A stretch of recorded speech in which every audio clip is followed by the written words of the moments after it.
아멘. 할렐루야. 네, 오늘도 우리 주님의 은혜의 역사가 우리 모두에게 함께하기를 축복합니다.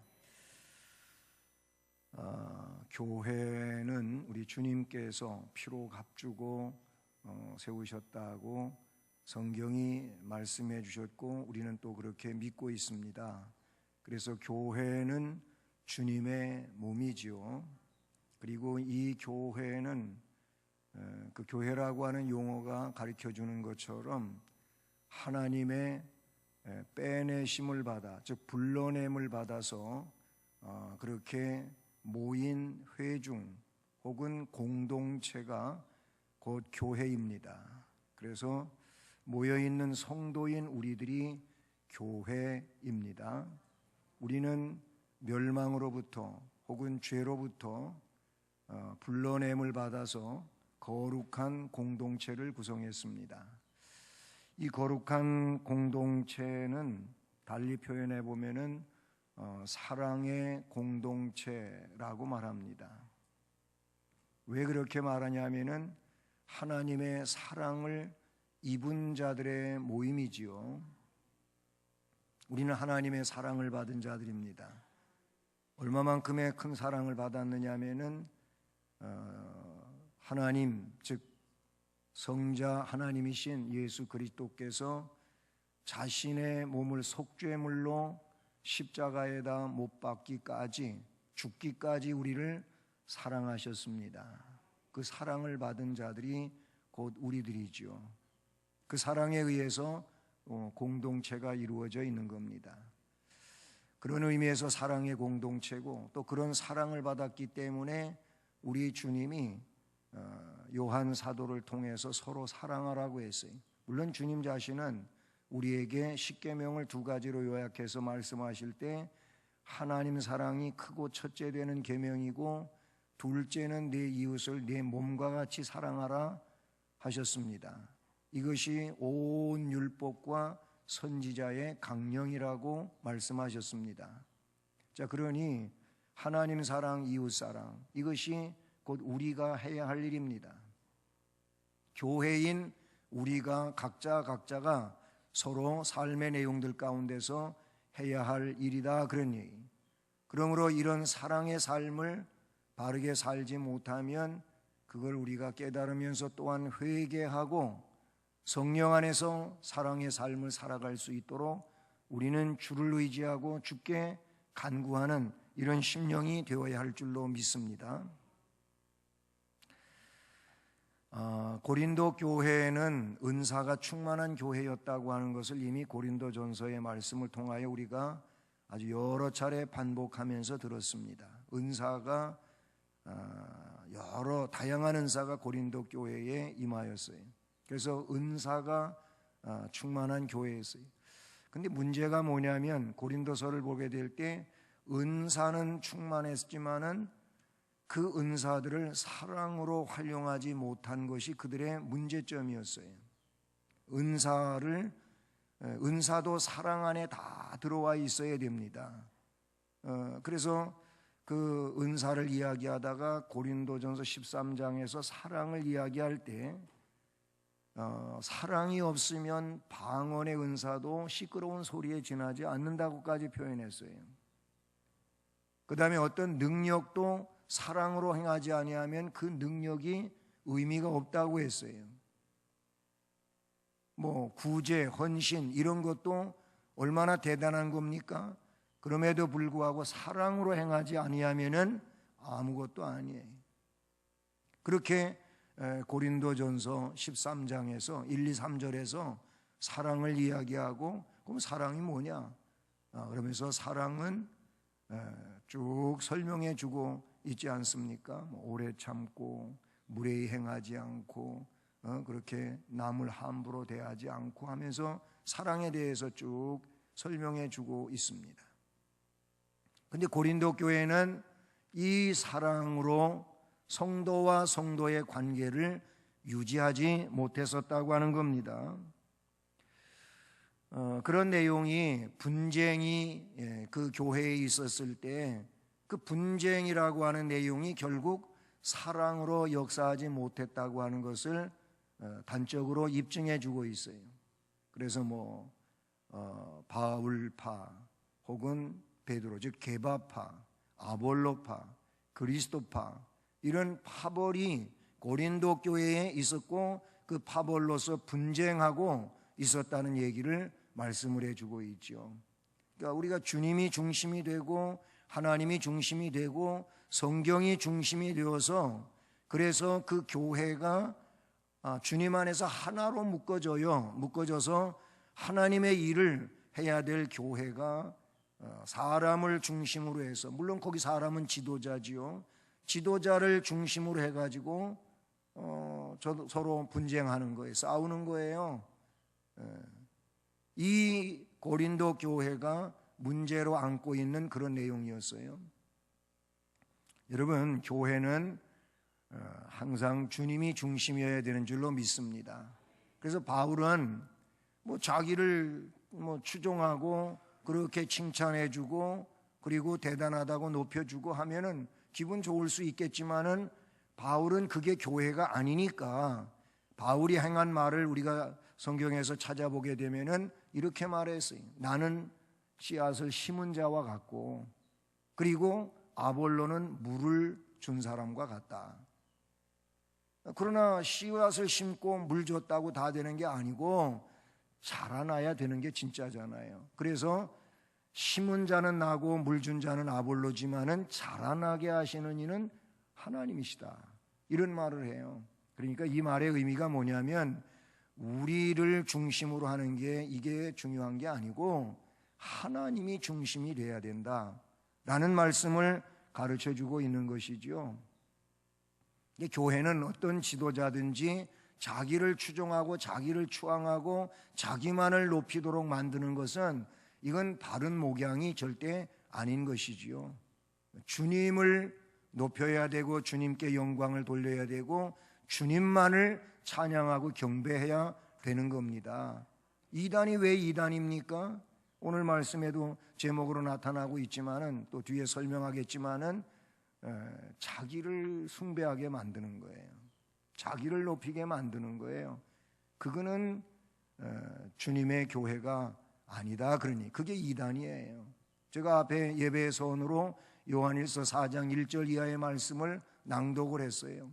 그래서 거짓 영이 등장한 시대가 되었으니 영을 다 믿지 말라. 그리고 거기 핵심적으로, 그럼 거짓 영이 뭐냐? 잘못된 게 뭐냐? 예수를 참 하나님, 참 인간으로 인정하지 않는 이 영은 거짓 영이다. 이거는 다 이단이다.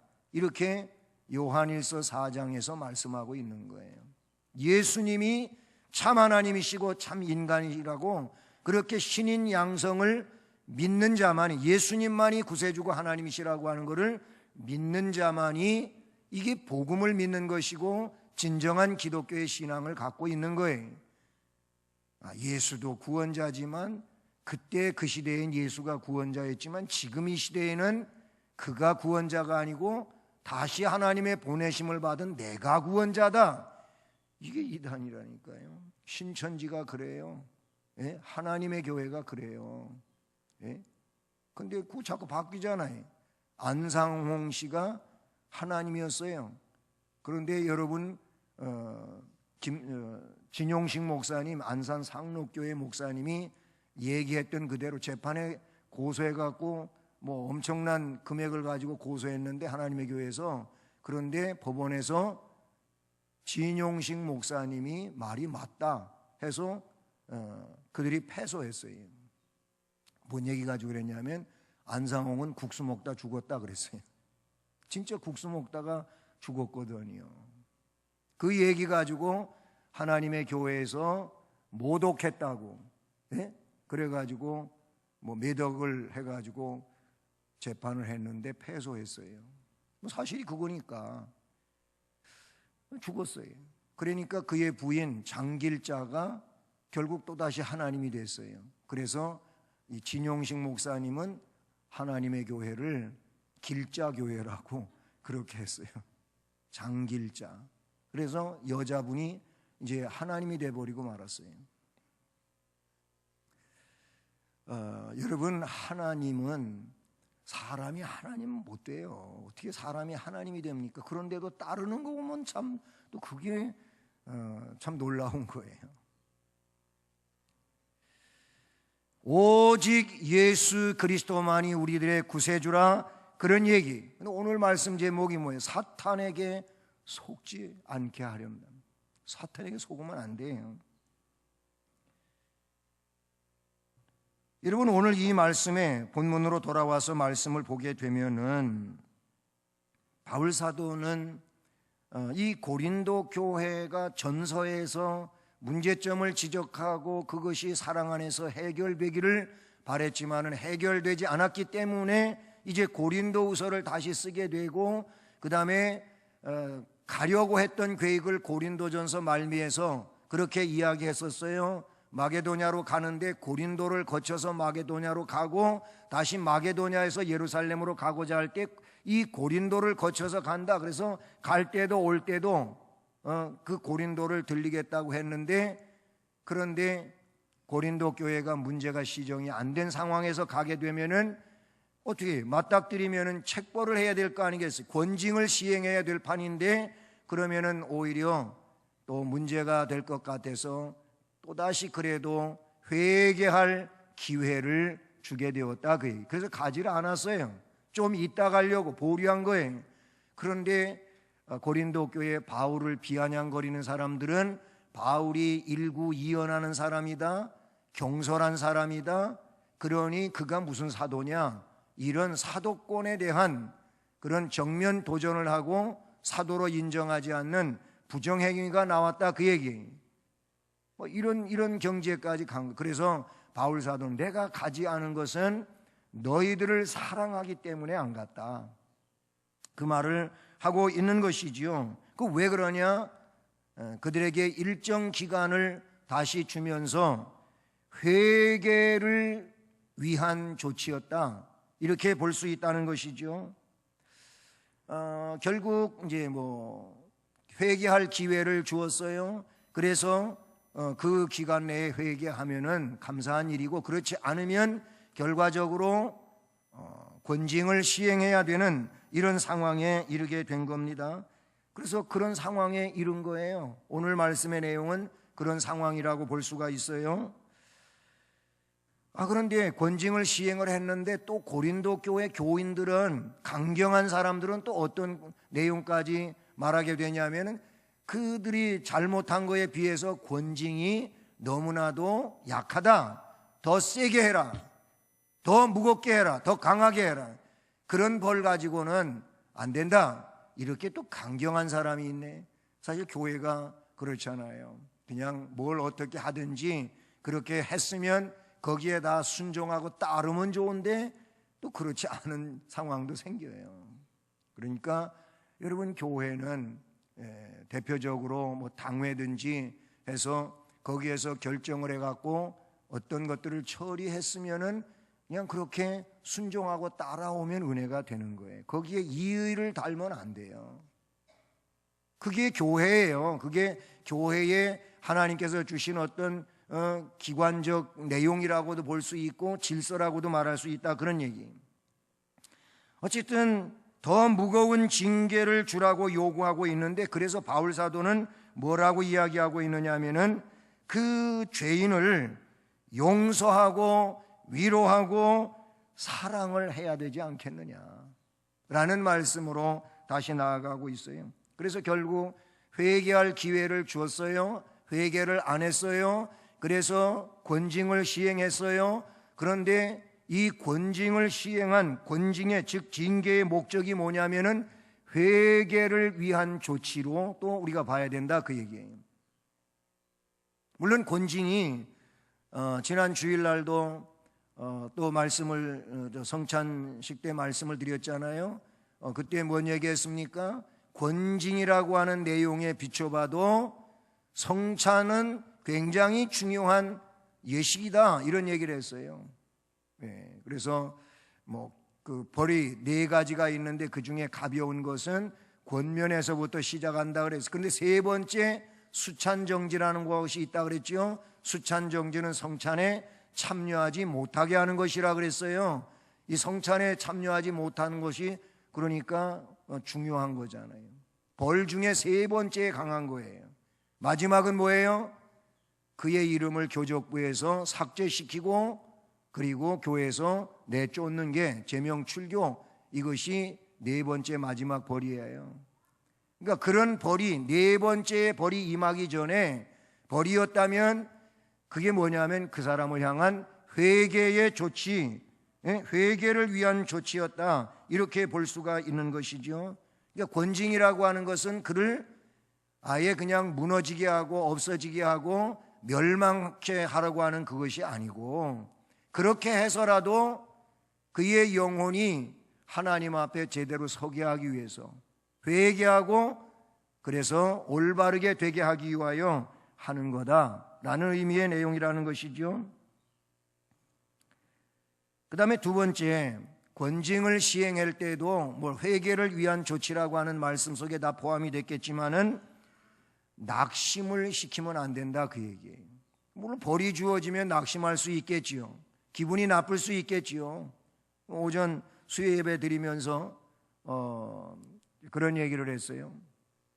어떤 사람이 돈 10억이 있는데, 그런데 그 중에 갑작스럽게 1억을 뺏겼어, 잃어버렸어. 그러면은 기분이 나빠요, 안 나빠요? 그러니까 나쁘대. 별로 안 나쁜 것처럼 얘기하더라고. 그런데 여러분, 내 것이잖아요. 내가 가지고 있는 것에 대하여 갑작스럽게 누구한테 뺏기거나 나도 모르게 없어지게 되면은 정말 마음 상하지요. 기분 나쁜 일이죠. 그러면 그것 가지고 불평하고 원망하고 또 난리를 쳐요. 난리를 쳐. 근데 여러분, 사탄은요 교묘하게 역사합니다. 아까 그 사랑의 공동체라고 하는 얘기를 했는데, 사탄은요 이 사랑의 공동체를 깨는 게 사탄이 원하는 거예요. 이 공동체가 서로 분쟁하게 만들고 와해시키고 서로 미워하고 이렇게 하는 게 사탄의 계략이에요. 그래서 사탄이 틈타게 되면은 꼭 역사하는 이런 내용들이 있어요. 어떤 일을 합니다. 시기합니다. 예? 시기하고 그런가 하면은 미워하게 되고 다투게 되고 막 이래요. 그것만 아니고 원망도 하고 불평도 해요. 이게 사탄의 역사예요. 예? 그래서 미움, 다툼, 시기, 질투, 원망, 불평, 이건 전부 사탄이 가져오는 거예요. 누가 교회에서 뭔가 조금 눈에 띄게 잘하고 그러면은 그걸 본받아서 나도 잘해야지, 참 부럽다, 잘하신다 그래야 되는데 이상하게 시기를 해. 예? 질투를 해. 그래가지고 깎아내려. 이게 사탄의 짓이다. 이건 사탄이 하는 일이에요. 사탄한테 이용당하지 마세요. 사탄은 항상 사랑을 파괴한다, 그런 얘기. 그게 어디에도 나오는 얘기냐면은 이미 욥기서에 너무나도 잘 나타나 있어요. 욥기서 1장에 보면 천상회의에서 사탄이 거기에 어떻게 참여했어요. 하나님이 욥에 대하여 칭찬을 아주 아낌없이 하셨어요. 그랬더니 사탄이 참소해. 사탄이 잘하는 일이 참소거든요. 참소가 뭐예요? 헐뜯는 거예요. 깎아내리는 거예요. 그리고 그 사람을 아주 자꾸 흠집을 내는 거예요. 이게 사탄이 하는 거예요. 욥을 칭찬하니까 사탄이 뭐라 그래?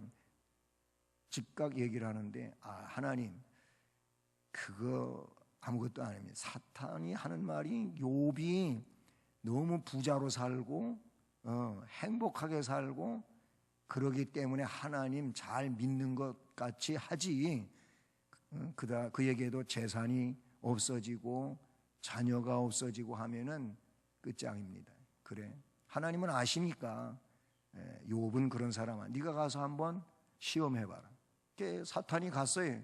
가가지고 하루아침에 재산 다 없어졌어요. 그 많은 재산 다 없어졌어요.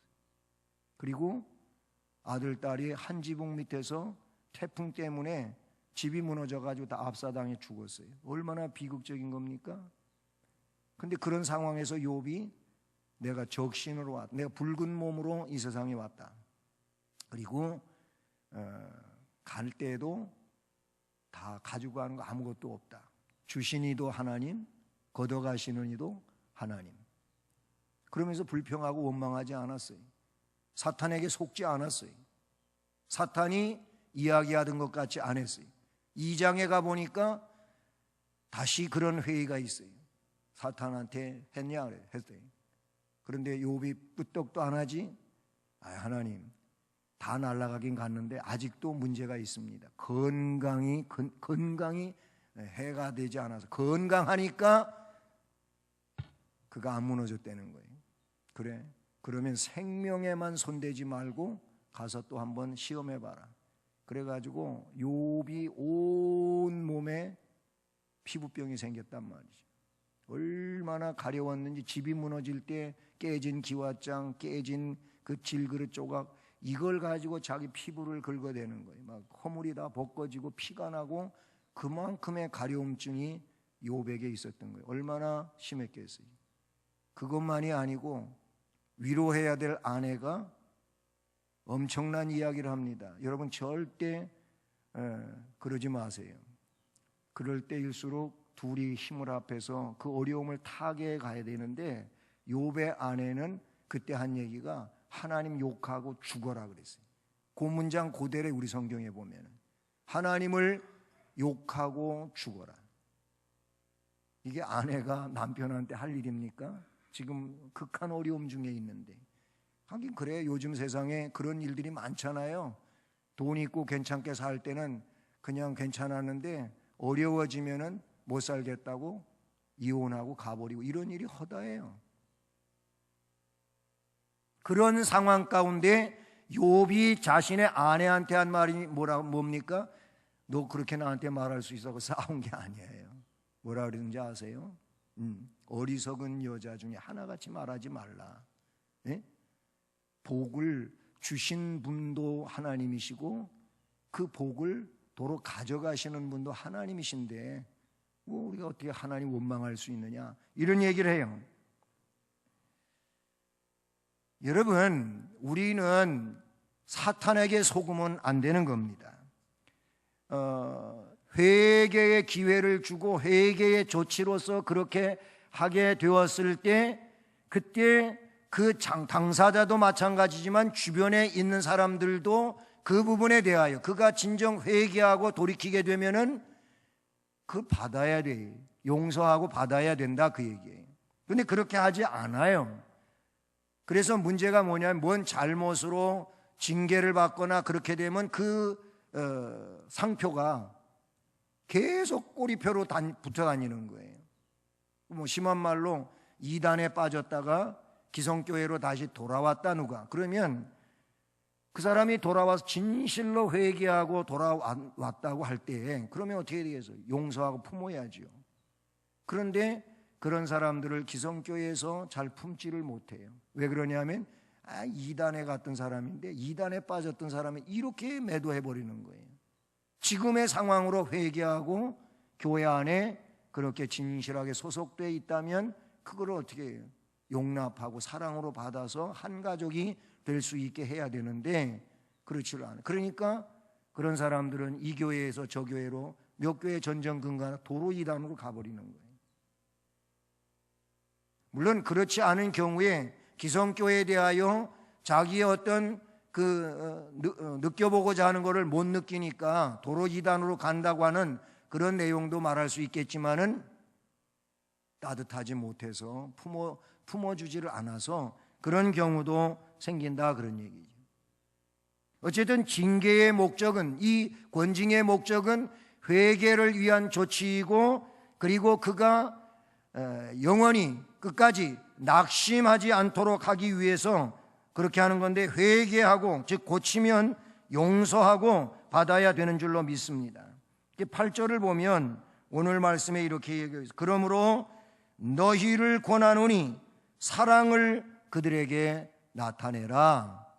10절을 보세요. 너희가 무슨 일에든지 누구를 용서하면 나도 그리하고 내가 만일 용서한 일이 있으면 용서한 그것은 너희를 위하여 그리스도 앞에서 한 것이니 라고 이야기하고 있어요. 그러니까 결국 너희들이 용서했다면 나도 그렇게 할 것이고, 내가 용서한 일이라면 너희들도 그리스도 앞에서 한 것이니까 그대로 따르라, 이 말을 하고 있는 거예요. 서로 용서하는 일은 매우 중요한 일인 줄로 믿습니다. 마지막으로 한 가지는 뭐냐면, 그 결론의 내용은 이 교회 생활에서 가장 중요한 것이 있다면 제일 처음 이야기했던 것처럼 사랑의 공동체를 만드는 겁니다. 때문에 교회의 어떤 소그룹이, 우리가 이제 소그룹 를 여러 개를 만들어서 그렇게 소그룹 중심으로 교회의 어떤 결속을 위하여 그룹 활동을 하고 있다면, 그런 모든 그룹들은 뭐예요? 그 자신 나름대로 그 그룹으로 뭉쳐서 하나가 돼서 잘 뭉쳐가지고 힘을 그렇게 압축시켜 놔야 돼요. 그리고 다른 그룹과 이 서로의 그룹과 그룹의 관계가 어떻게 유기적인 관계로 뭉쳐져야 되는 거예요. 우리 그룹만이 하면서 이기주의를 갖게 되면 이게 결국은 교회가 힘을 결속시키는데 문제점을 갖게 되는 것이죠. 그러므로 교회의 생활에서 가장 중요한 것은 교회의 평화를 위해서 해야 된다. 교회 평화를 위해서 해야 되는 것을 성경은 말씀해 주고 있어요.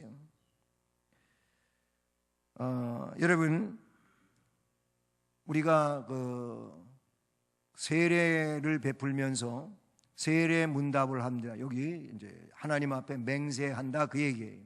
그래서 학습 문답자들에게도 하나님과 교우 앞에서 서약하지요. 세례 교인도 서약하지요. 서약을 하는데 그 서약문 가운데 세례의 경우를 보면 네 번째 그 서약문에서 이런 얘기를 합니다. 얼마 전에 들었으니까 여러분 제가 이렇게 낭독해드리면 그랬었지, 이해가 될 겁니다. 그 세례 서약 사문에 보면 그대가 이 교회의 관할과 치리를 복종하고 그 정결하고 화평함을 이루도록 힘쓰기로 결심하십니까? 예 하고 대답해 손들고. 세례 받을 때, 이거는 여러분이 세례 받을 때에도 물어보고 대답했던 문항이에요. 그 문항에 그대는 이 교회의 관할 그리고 이 교회의 치리를 복종하겠습니까? 거기에 첫째 내용이 있는 거예요. 치리에 복종하겠습니까? 치리에 복종한다고 예 그래놓고 치리에 복종하지 않고 자기 생각을 말하고 그래서 교회의 질서를 어지럽히고 이렇게 할 수 있단 말이에요. 분명히 맹세했어요, 세례 받을 때. 그리고 이어지는 문장에 보면 그 정결하고 화평함을 이루도록 힘쓰기로 서약합니까? 화평을 이루도록 힘쓰기로 서약합니까? 거기에 예라고 말했어요. 그래서 세례를 줬어요. 그런데요, 세례 받을 때만이 아닙니다. 이 문항이 임직 서약에도 나와요. 목사 임직에도 나와요. 강도사 임직에도 나와요. 거기에도 나와요. 목사 임직에는 제6문에 교회 평화를 위하여 목양 잘 하겠냐고 하는 그 물음이 나와요. 그래서 이해했어요, 제가. 강도사는 제3문에 이 문항이 들어있어요. 그런가 하면 장로, 안수 집사는 제5문에 이것이 나와 있어요. 이렇게 물어봐요. 본 교회의 화평과 성결함을 위하여 진력하여 하기로 맹세하십니까? 장로와 안수 집사는 제5문의 문항에 이 내용이 나와요. 권사는 제5문에 이 문항이 나와요. 또 장로나 집사가 다른 교회로 임명이 돼가지고 거기에서 취임식을 갖게 될 때에는 제3문에 이 문항이 나와요. 결국 보면은 모든 임직식에서 동일하게 묻고 있는, 문항은 좀 뭐 3문이냐 5문이냐 아니면 4문이냐, 문항은 다르지만 그 문항들에서 묻고 있는 내용이 뭐냐면 교회의 화평과 성결함을 위하여 진심으로 섬기기로 맹세합니까? 이 문항이 물어진다, 그 얘기예요. 그만큼 교회의 평화가 중요한 거예요. 사랑의 공동체를 이루는 게 중요하다, 그런 얘기. 그래서 우리는 교회의 평화를 위해서, 사랑의 공동체가 되기 위해서 서로 사랑해야 돼요. 잘못된 일이 있으면 징계하고 회개의 조치로 삼고, 그리고 돌아올 때는 서로 받아줘야 된다. 이게 오늘 말씀의 핵심입니다. 그러면서 마지막 절, 오늘 11절에 이는 우리로 왜 그렇게 해야 되느냐, 그 내용을 말하고 있는데 사탄에게 속지 않게 하려 함이라.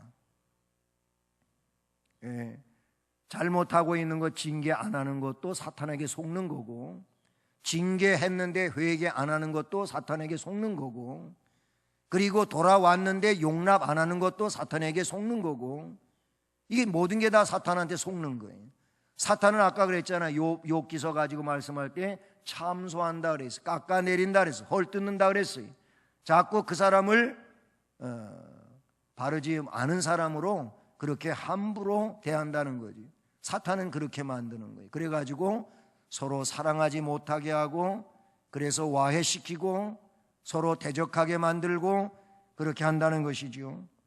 여러분, 우리는 신앙생활하면서 말씀에 근거해 가지고 하나님 은혜 안에서 사탄에게 속는 일이 없어야 될 줄로 믿습니다. 우리 생활 속에, 신자의 삶 속에도 사탄이 자꾸 우리 속에 들어와요. 와가지고 우리를 통해서 교회를 여러 가지로 힘들고 어렵게 만드는 일들이 있다, 그런 얘기예요. 우리는 사탄에게 속으면 안 돼요. 하와는 사탄에게 속았어요. 뱀 속에 들어간 사탄 때문에 속았어요. 뱀이 문제가 아니고 꼭 뱀 속에 들어간 사탄이 문제예요. 마찬가지예요. 남편이 문제가 아니에요. 아내가 문제가 아니에요. 자녀가 문제가 아니에요. 자녀 속에, 아내 속에, 남편 속에 들어가 역사하는 사탄이 문제라, 그런 얘기. 그러니까 그 사탄이 역사하는 것에 대하여 우리가 속지 말고 오직 주의 성령과 은혜로서 이 모든 것들을 분별하고 대처하고 믿음으로 승리해야 될 줄로 믿습니다. 이런 은혜 안에 살아가는 우리 모두가 되기를 주님의 이름으로 축복합니다. 사랑의 하나님,